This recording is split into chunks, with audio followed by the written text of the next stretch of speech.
Dr. Ashley Nicole Milton did a BBC documentary highlighting the experiences of people from the African American community.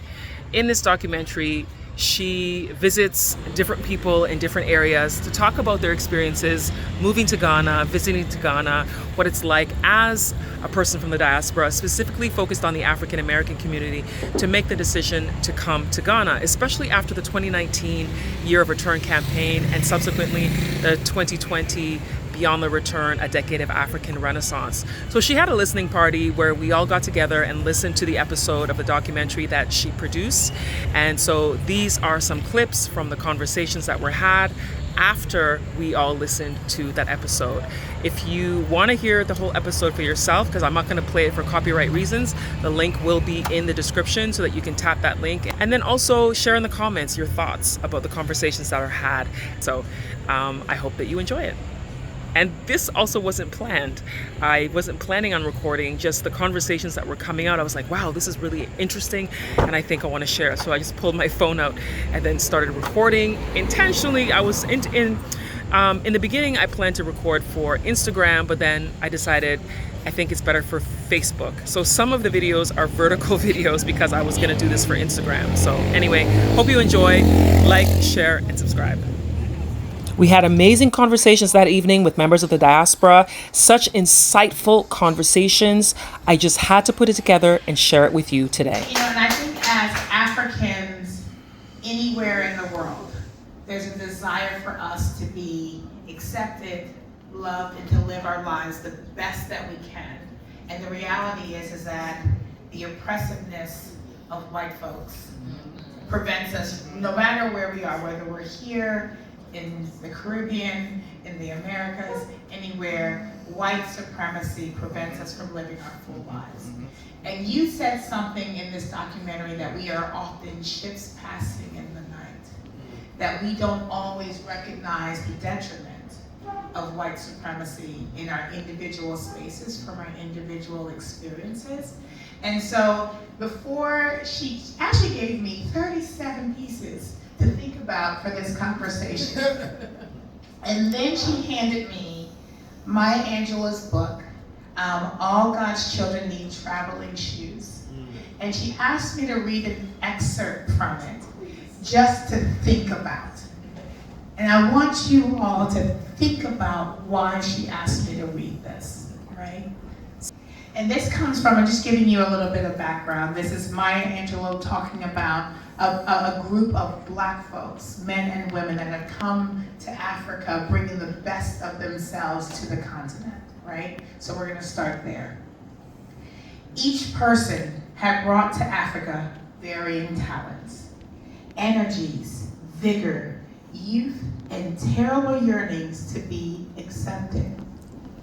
On Julian's side porch during warm Black nights, our voices were raised in attempts to best each other in lambasting America and exalting Africa. We drank gin and ginger ale when we could afford it, and club beer when our money was short. Small. We did not discuss the open gutters along the streets of Accra, the shacks of corrugated iron in certain neighborhoods, and dirty beaches and voracious mosquitoes. I experienced that when I brought home malaria. And under no circumstances did we mention our delusionment at being overlooked by Ghanaians. We had come home. And if home was not where we had expected, never mind. Our need for belonging allowed us to ignore the obvious and to create real places, or even illusionary places, benefiting our imagination. And I will say, when I read that piece, actually, I cried. Because the desire to be accepted and loved in this world by Black folks is so real. And our root, we feel, our home, is Africa. And there are moments that are not perfect, but we will accept the imperfect to bring in the space of love and healing that we feel we deserve. So I'm going to ask these questions from a space of the reality, right? Without the illusionment. an understanding of what it means to be Black in this world and what it means to come home to Africa as Black folks. So we talk about the comparison of US and the diaspora. I think Morris brilliantly said, it's safer here, and our people can come home. I know my partner, my son, will come home, right? But what are the real differences between being in Ghana, and Ghana is one country in an entire continent, right? Well, what's the differences between being in Ghana and being in the US for you? I think I don't know.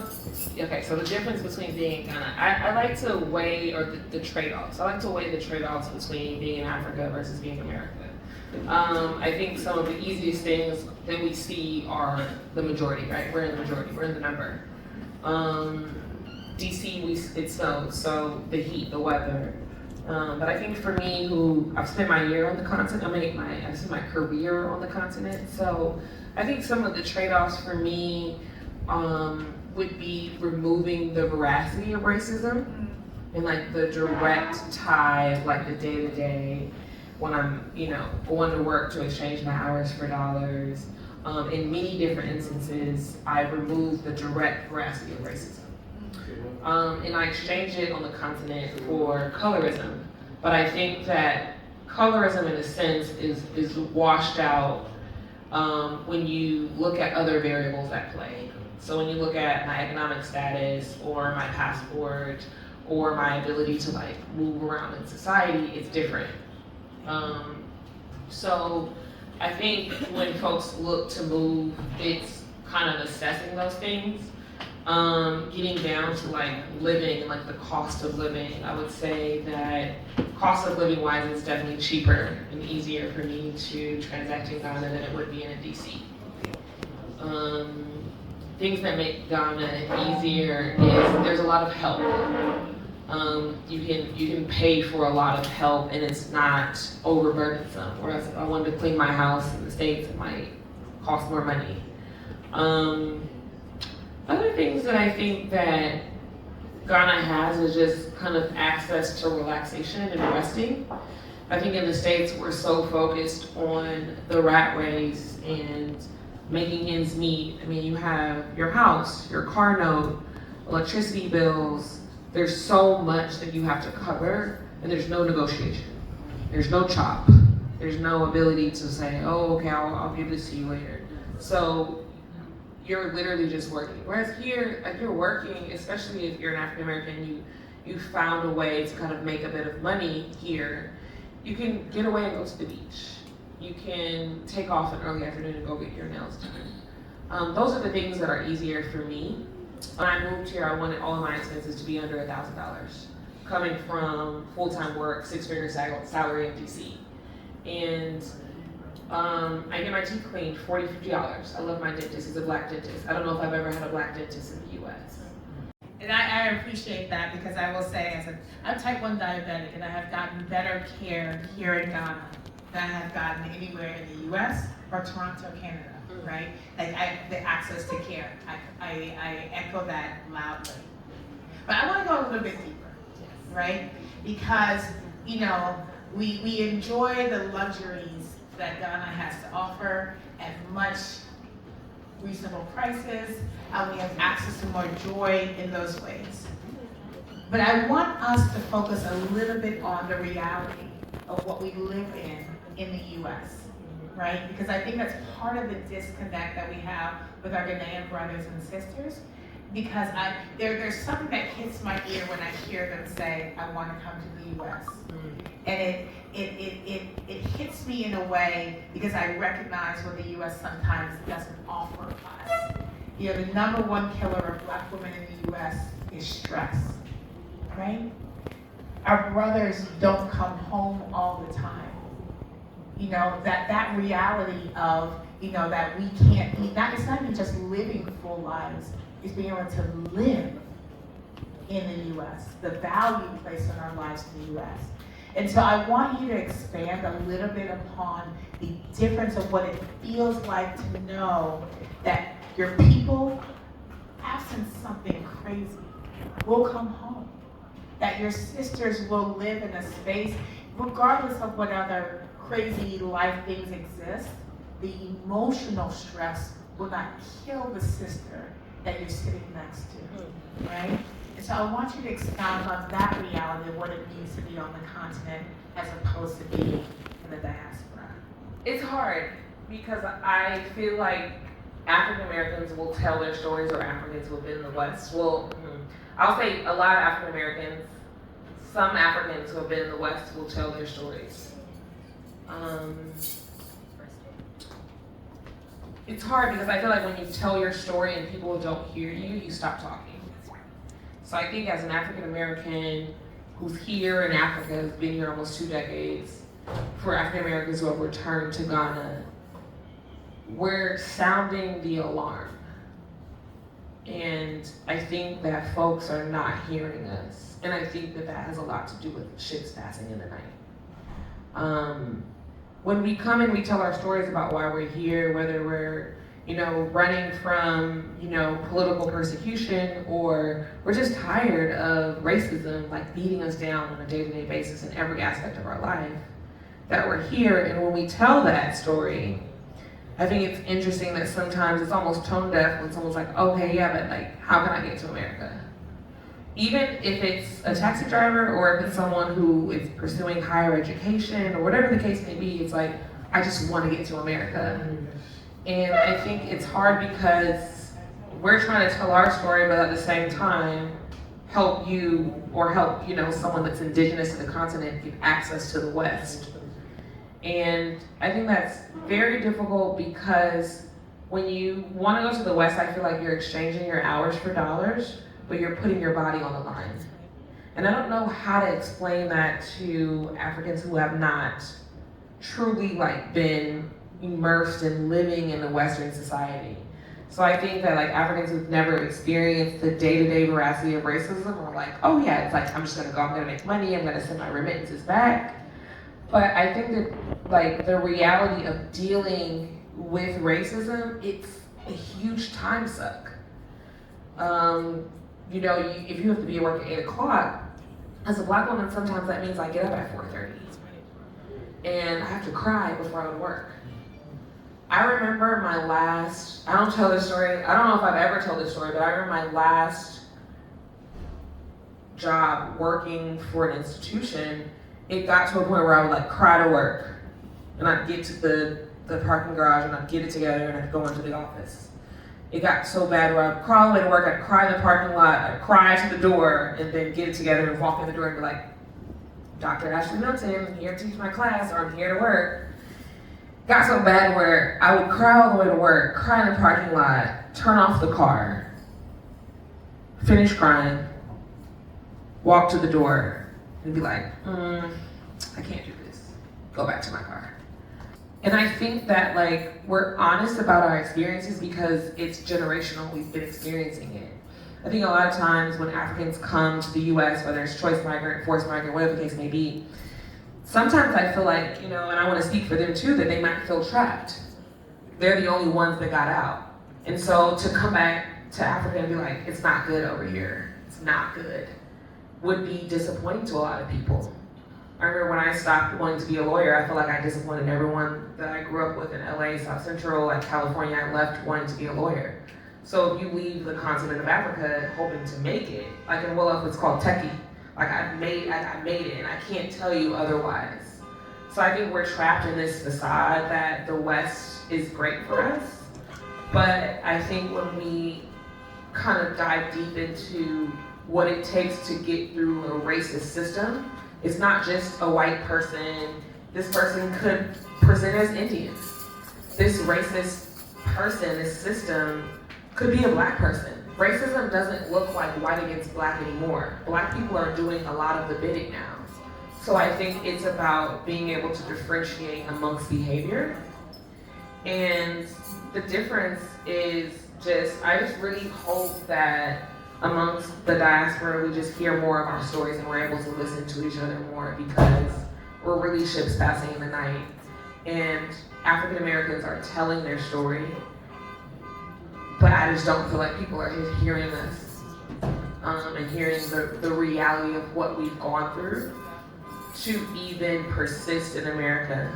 And so that is a whole conversation in and of itself. So community connections are what allow you to evolve and grow in the system. So the more community connections that you have, the more you can grow. And that growth is regenerative. And when I say regenerative, it's not capitalistic, it's not thinking about extraction and exclusion, it's thinking about community and connections, right? So community collective. So essentially, back to this equation, E6, right? It's about evolving, e to the power of 6. It's an exponential equation. So in order for us to, I think, get to a better place, we have to evolve. I think the first step of that evolution is exposure. That's E1. You can't get anywhere until you've exposed yourself to someone or let someone know, hey, I'm open to this idea. And my good sis over here gave me the words just the other day. So I'm boldly pursuing friendships and connections with people in the real world. I don't think that's how she said it, but it was something like that. It was great. So exposure is everything. It's the foundation of your evolution. The next step is engagement. So if I've never seen tomatoes grow out of the ground before and I'm living in an urban area, you bringing an urban farm is not empowering me, it is exposing me. That's right. Okay? So when you invite me into the space and you're like, hey, come pick tomatoes, I'm like, no, that reminds me of excitement. And you're like, no, come, I have a garden party, we're doing these food tastings. I'm like, oh, that sounds fun. Like, engage me in the right way, right? And when you engage folks in the right way, you educate yourself as to who they are. Is that the next one? That's the next one. So that's E3. And when you educate yourself, it's not just a one-way street, right? It's a duality. So that's the third. So education is so important because if the engagement was off, you wouldn't know what type of education to bring. So if I invited you into my urban garden, and let's say you have a PhD in agroforestry, and I'm like, yeah, we're gonna talk about the dirt, we're gonna be moving these plants over here, and you're like, well, what about the agroecology? What about the soil science? What about this? I didn't engage you properly, such that I brought the right educational tool to the next meeting, right? So engagement is so important for education to exist. E4 is empowerment. Once I've been educated, how am I empowered with this information, right? So Ivy said something to me earlier, like, hey, you have to consider this. I'm gonna consider that as I move forward because I heard her, I listened to her, I have interest in her. So I'm empowered by what she said because it was new to me, right? For example. After empowerment is employment. How am I employing myself with this information? Right? And I can just be employing it to use, or I'm using it to exchange my hours for dollars. Employment. And the last E is super critical because of climate change. As an environmental scientist, we're managing a lot of situations from behind. I know a lot of you guys want a medical doctor by your side, but they just manage people from disease to death. So if that's what you want, you got it. Public health officials try to manage the environment, and the sky's gonna be blue, the grass is gonna be green unless some catastrophic event happens, COVID. But as an environmental scientist, we try to get in front of situations. And so as an environmental scientist and policy wonk, I like to tell people that it's not possible to just, you can't just make it in life with a job, with employment. It's not enough. You need a side hustle. You need to be able to be innovative and innovate your way into something. And that's where the entrepreneurship comes in. Because you have to have a hustle. Whether you own a business and it's making shoes, well, what's your hustle? What's the innovation of making shoes? Shoes have been made since hundreds of years. I don't know when the first shoe was made, but what's your innovation in this market? That's the entrepreneurship. So when you hit these 6 E's, when you get to that last E, okay, how have you evolved the ecosystem? You need to be on top of that mountain screaming that so that everyone beneath you can hear that and they can hear that charge. They're exposed now. And then once you say what you've had to say, start over. Start that climb down the mountain. Start your descent and begin to expose people to this new elevation that you've gotten to. Start to engage them on this new innovation that you've created. Educate them, empower them, employ them, and start the cycle all over again.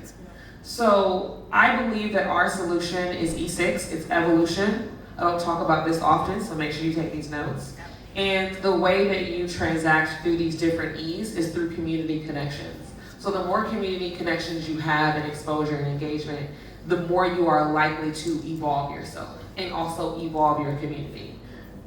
She's been back, she's from Sierra Leone, I'll let her introduce herself, but she's brought her family here and I think that she can definitely give us perspective. Thank you. Hi, everybody. So my name is Masa Sampere, and this is my sister Kenya Sampere. And we were relocated from the United States to Ghana in 2021. Long story short, she came 2019, year of return, was one of those who just kept on pushing her plane ticket back. It's like, sis didn't want to come back to the US. I'm like, it's January 12th, it's January 20th, it's almost February, dirty December has been over, what's up? She gets back, COVID happens, and everything changed. So when we moved to Ghana in 2021, she is very much my co-parent. I'm a divorced mom with 3 kids. So my 17-year-old son is still in Chicago with his father. I'm here with the now 8-year-old and 9-year-old daughters, and she, like I said, is very much my co-parent. So for us, our family is non-traditional in the sense that she, helps me with them, and we are the entire support system for these 2 little girls. Coming here to Ghana for me, as a Black mother, as a single mother from the United States. Granted, I'm an attorney and I have multiple businesses, and so I'm a single mother with an asterisk. I understand I'm just saying I understand that my single motherhood looks different than the traditional single motherhood of many Black women in the United States because of the resources.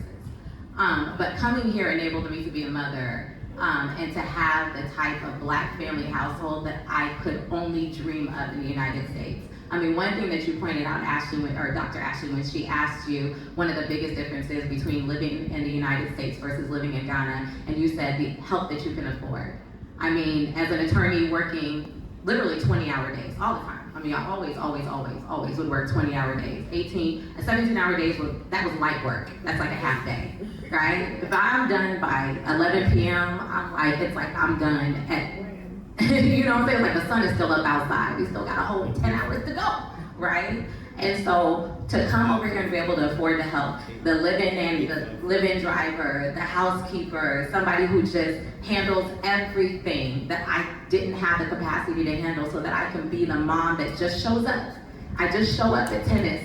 I just show up at school. I just show up at carol service. I just show up in my gowns and I'm just the mom clapping in the audience. I'm not the mom who has to leave court and then run and get to the daycare on time because they're gonna start charging me at 6:15 and I'm still in court, there's still a trial going on and I can't do all this as a single mother. To be able to come here to be able to afford that, for me as a Black mother, it means that my Black family, the Black family that I've been able to curate in Africa has moved my children from normal middle class existence, albeit upper middle class existence, to a wealth that money can't buy, to happiness that money could never buy in the United States, to a lifestyle that I could never have afforded in 1,000 lifetimes with 1,000 law degrees in the United States. So for me, living in Africa, even if I wanted to ever have the inclination that I want to go back to the United States, I would never go back until my children were grown. I would never subject them to that kind of childhood where I have to keep my eye open because we live in Chicago and I have to keep my eye open about who they're hanging around with. And their mom seems cool, but I don't know who her boyfriends are. I don't know who's coming and going from that house. And, that teacher's cool, but I don't know, what's happening at that school when I'm not there, to a country and to a place that pours into them like they know the country's future depends on them, because it does. So, long story short, as a family law attorney, as a single mom, as a Black mom, as a Sierra Leonean American living in Ghana by choice when there are other countries that I have passports to and I could have chosen to live in, I can tell you that for me, Black family excellence resides in Ghana. And I'm happy to be here. Ghana will be. Ghana will be. I just want to answer that quickly. I'm Kenyan, Masa's slightly younger sister. We've been in Ghana for about it'll be 3 years in April. I want to circle back to something you were saying earlier. First of all, you told me, let me go back. I also met Ashley, we met Ashley just like a week ago. Yeah, we went to our anniversary.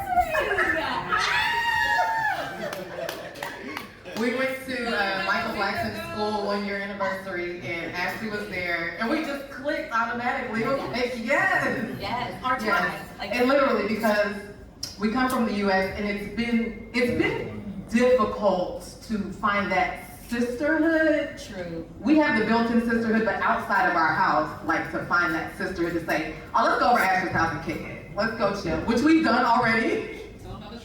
Listen, she made some fire shrimp and grits. I chilled on the couch. She gave me a throw blanket and a pillow, and that's when it was just solidified. Like, you know what? This is what we've been looking for here in Ghana.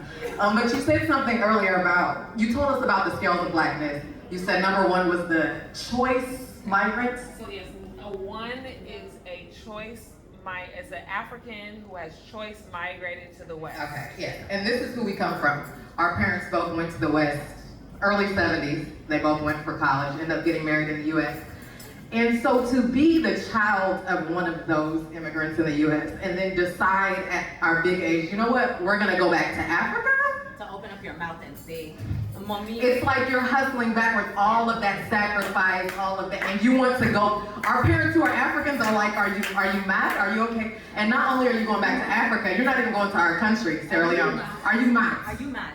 You're going to another person's country. And we just knew, like when I got here, I was like, no, this is my speed, Ghana is my speed, I can live here.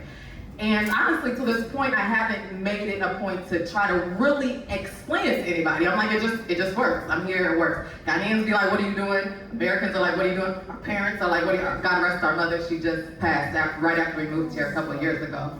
But everybody was like, what are you doing? But you're really inspiring me to like really speak out about what it is that we found here, what it is that we see in Ghana, what we're experiencing here, and why we're ready to give up life in the U.S. and thrive in Ghana. So just wanted to share that. I hope you've enjoyed the conversation that was had in this episode. This was totally unplanned. I did not intend to make this into a YouTube video, but when I noticed how engaging the conversation was, I thought that it was important to piece this together so that you can have a listen too.